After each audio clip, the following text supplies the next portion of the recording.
आप सभी का स्वागत है माइंड बूस्टिंग क्लासेस पर। आज की इस वीडियो में मैं शुरू करने जा रही हूँ हिंदी का एक नया पाठ। ये कक्षा 8वीं का पाठ 6 है। यह सबसे कठिन समय नहीं। तो ये एक कविता है जिसकी कवित्री हैं जया जादवानी। ये काफ़ी आशावादी कवित्री हैं और इन्होंने ये कविता भी काफ़ी ही पॉजिटिव कविता है ये।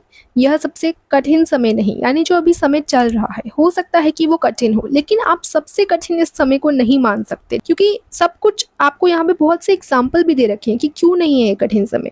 जब तक चिड़िया की चोंच में तिनका दबा है, जब तक वो उड़ रही है, जब तक पत्तियाँ गिर रही हैं, जब तक रेलगाड़ी चल रही है, यानी सब कुछ सेम चल रहा है, तब तक आप नहीं कह सकते। जितनी भी क्रियाएं हैं जब तक वो सामान्य रूप से हो रही हैं, तब तक ये नहीं कहा जा सकता कि इस दुनिया में जीवन में कठिन समय की शुरुआत हो गई है। हम ऐसा नहीं कह सकते। चिड़िया अपना काम कर रही है, उसका काम है घोंसला बनाना, अंडे देना, ठीक है। व्यक्ति का काम है गिरी पत्तियों को थामना। तो ये सभी एग्जाम्पल हैं। अभी कविता को हम लाइन बाय लाइन भी समझेंगे। पहले मैं थोड़ा ओवरव्यू दे देती हूँ इसका, तो वो मैं आपको बता रही हूँ कि जब पत्तियां गिरती हैं तो कोई ना कोई हाथ आके उन्हें थाम लेता है। व्यक्ति का काम है गिरी पत्तियों को थामना या सहारा देना। नानी दादी इन सब का काम है बच्चों को कहानियां सुनाना, और अभी तक आराम से सब कहानियां सुनते आ रहे हैं, प्रत्येक कहानियां सुनाना जिनसे बच्चों को सीख मिले। रेलगाड़ी का काम है यात्रियों को अपनी मंजिल तक पहुंचाना। तो कहा जा सकता है कि सारे काम जब तक सरल तरीके से होते रहेंगे तब तक कठिन समय नहीं आया है। और इसकी जो कवित्री हैं जया जी, वो अपनी जिंदगी के प्रति ना आशावादी दृष्टिकोण रखती हैं, और उसी को ये इस कविता में दिखा रही हैं कि वो कितनी आशावादी हैं। उम्मीद का भरोसा कभी नहीं छोड़ती, ठीक है। सच्चाई तो यही है कि देखो, जब तक एक व्यक्ति में हिम्मत है, साहस है, हौसला है ना, और उसमें काम करने की शक्ति है, उसे अपना लक्ष्य पता है जिस पे उसका ध्यान केंद्रित भी है, तब तक ये कभी नहीं कहा जा सकता कि कठिन समय शुरू हो गया है। अगर एकदम आप हौसला छोड़ दें, निराश होकर बैठ जाएं, तभी कठिन समय की शुरुआत होती है, और कठिन समय अभी बिल्कुल शुरू नहीं हुआ। ये इस कविता में हम लोग पढ़ेंगे। तो चलो सबसे पहले हम शुरुआत करते हैं। पहली पंक्ति है, नहीं यह सबसे कठिन समय नहीं, अभी भी दबा है चिड़िया की चोंच में तिनका और वह उड़ने की तैयारी में है। तो यहाँ पे तिनका क्या होता है? लकड़ी का छोटा टुकड़ा जो एक चिड़िया अपनी चोंच में दबा कर रखती है, ठीक है। और वो उड़ने की तैयारी में है। अभी भी चिड़िया ने तिनका दबा रखा है चोंच में, और वो उड़ने की तैयारी में है। अभी भी चिड़िया अपना घोंसला बनाने के लिए प्रयास कर रही है और उड़ने की तैयारी में है। तिनको तिनको से वो घोंसला बनाती है। अभी भी झरती हुई पत्ती थामने को बैठा है हाथ एक, अभी भी भीड़ है स्टेशन पर, अभी भी एक रेलगाड़ी जाती है गंतव्य तक।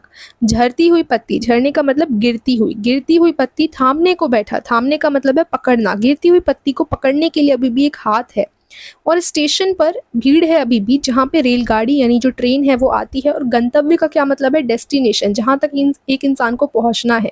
रेलगाड़ी में बैठ के वो पहुँचता है एक स्थान से दूसरी जगह, तो जहाँ तक उसे पहुँचना है अभी भी वो पहुँच पाता है रेलगाड़ी के थ्रू, है ना, रेलगाड़ी में बैठकर। तो जहाँ से रेलगाड़ी आती है उस स्टेशन पर अभी भी भीड़ है, यानी अभी भी लोग एक जगह से दूसरी जगह सफ़र करते हैं। रेलगाड़ी अभी भी यात्रियों को एक स्थान से दूसरे स्थान तक, उनकी मंजिल तक लेकर जाती है, जहाँ कोई उनका अभी भी प्रतीक्षा कर रहा होगा। देखो आगे यही है, जहाँ कोई कर रहा होगा प्रतीक्षा, अभी भी कहता है कोई किसी को, जल्दी आ जाओ कि अब सूरज डूबने का वक्त हो गया, ठीक है। अब लोग एक जगह से दूसरी जगह जाते हैं। अब दूसरी जगह जहाँ वो जा रहे हैं वहाँ पे उनके दोस्त और उनके परिवार वाले उनकी प्रतीक्षा करते हैं। रेलगाड़ी उनको मंजिल तक लेकर जाती है। अर्थात ये जो सभी क्रियाएं हैं वो स्वाभाविक रूप से हो रही हैं, और हम नहीं कह सकते कि कठिन समय की शुरुआत हो गई है।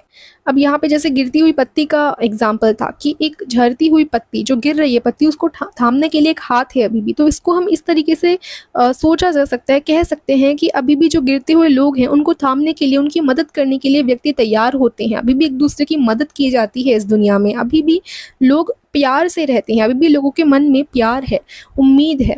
यात्राएं करते हैं, वो इधर उधर जाते हैं, रेलगाड़ी उन्हें मंजिल तक पहुंचाती है, कोई उनकी प्रतीक्षा करता है। यह सब स्वाभाविक और सहज तरीके से हो रहा है। तो अब नहीं कह सकते कि कठिन समय शुरू हो गया।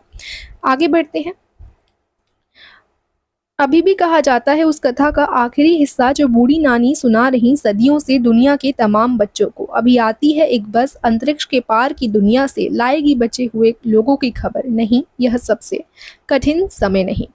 तो अब यहाँ पे कथा का क्या अर्थ है? कहानी। और यहाँ पे आया है जो बूढ़ी नानी सुना रही है सदियों से। सदियों से मतलब बहुत पुराने समय से सुनाती आ रही हैं। तमाम का अर्थ होता है बहुत सारे, ठीक है। अंतरिक्ष मतलब आपको पता है जो ब्रह्मांड है। तो अभी भी कोई किसी का इंतजार करता है, कोई उसे पुकारता है और कहता है सूरज डूबने का समय हो गया, तुम लौट आओ, ये अभी हमने ऊपर पड़ा, ठीक है। अभी भी लोग एक दूसरे की फिक्र करते हैं। अभी भी जो बूढ़ी दादी नानी पुरानी कहानियाँ सुनाती हैं, उसकी अंतिम हिस्से को बहुत ही रोचक तरीके से सुनाती हैं। जो कहानियाँ हैं उनका जो आखिरी वाला पार्ट होता है कि अभी अंतरिक्ष की पार की दुनिया से एक बस आएगी, तो इस तरीके से अपनी जो कहानियाँ सुनाती हैं बड़ी ही इंटरेस्ट के साथ सुनाती हैं।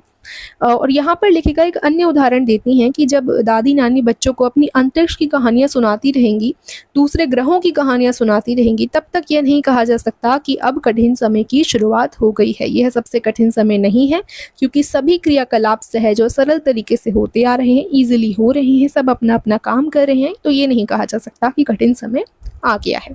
तो कवित्री कहती हैं कि जब कोई किसी का इंतज़ार कर रहा है और कह रहा है कि सूरज डूबने का समय हो गया, जल्दी आ जाओ, जब तक बूढ़ी नानी सुना रही हैं कहानियाँ और उनके अंतिम हिस्से को एकदम इंटरेस्ट के साथ सुना रही हैं, अभी भी वो बोलती हैं कि आसमान में भी एक दुनिया बसती है और बच्चे उसे बहुत इंटरेस्ट के साथ सुनते हैं, तब तक बुरा समय नहीं आया है। तो मैंने एक और बार आपको एक्सप्लेन कर दिया जो हमने पढ़ा, ठीक है। तो हमने बहुत सारे एग्जाम्पल देखे कि देखो सब कुछ आराम से हो रहा है, जो भी सारी क्रियाएं हैं वो बहुत ही ईजिली हो रही हैं। जब तक चिड़िया उड़ रही है, घोंसला बनाने की तैयारी कर रही है, यानी जो भी चलता है धरती में, कभी कभी हमें लगता है ना कि देखो हमारे साथ ही सब बुरा क्यों होता है, लेकिन आप थोड़ा ब्रॉड होके सोचो, आप आसपास देखो कि देखो सब कुछ अच्छे से चल रहा है, सब कुछ नॉर्मली हो रहा है, तो क्या ये कठिन समय आया है? नहीं, बिल्कुल नहीं, कठिन समय नहीं आया। वो आपके ऊपर है। अगर आप निराश होके बैठ जाएंगे तो आप खुद ही सोचेंगे कि कठिन समय आ चुका है, लेकिन वो सबसे कठिन समय नहीं होता। तो जया जादवानी जी ने लिखी है ये कविता, यानी ये कवित्री हो गई, और बस कविता आपकी यहीं पे समाप्त होती है। तो आशा करती हूँ आपको मतलब समझ आया होगा कविता का, हर एक पंक्ति को मैंने काफ़ी डिटेल में जाके समझाया है। तो वीडियो पसंद आई हो तो वीडियो को लाइक करें, चैनल को सब्सक्राइब कर देना, और आप शेयर कर सकते हैं अपने दोस्तों के साथ। इसके क्वेश्चन आंसर की वीडियो की लिंक आपको डिस्क्रिप्शन में दे दूंगी। Thank you so much for watching.